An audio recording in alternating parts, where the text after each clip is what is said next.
Ano yan? Ano? ABS na bago ulit. Ilan na yung kinabitan mo? Ano na to? Pangatlo. So, Yung isang puti. Ano ba yun? yung Charcoal? orange, yung charcoal, tapos yung isa pang orange. Tapos, para ma-detail na itong mga program ko. Mga pa-release natin yan. Release na to eh, dami. Parang laki ng tipid ng mga bumibili sa atin, ano? Tayo 100,000 libre. Tapos Trani 100,000 ulit libre. Di ba? Napagtanto ko lang. Detailing pa. Kumbaga ang lugi pala yung service natin kasi siyempre in-house eh. 'Di ba? Kunwari yung program ng ABS magkano sa labas? 35 libre dito. Ito kasama. 'Di ba? Palit ako pa ng gulong yung isang puti. Yung puti? Oo, sa likod. O sige. Palit yung dalawa. Kung ano, Yun, surplus yan. kung anong diskarte, kung anong ano.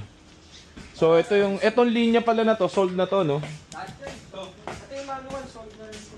Kaya nga eh. Saka ito. Ito kay Sir George, oh, tapos na to. Ano code nito, John? May lumalabas pa na code, eh, no? Sensor, bank 1. Bank 1 sensor, oxygen. Palit tayo ng mga bagong sensor, tapos... Pero testing na to sa long drive. Ito yung ano, di ba? Yung pinalitan yung tranny, yung maganda man. Ay, yung pinasundo mo sa akin na parang naka-idle. Okay. Eh, kaso dalawa yun nga pula, di ba? Saan yung isa? Nakain na dyan, dala nila dyan. Dala nila. Nababa na rin ba yun, di ba? Okay na rin yun. Nababa na. Saan yung focus? Sa blue?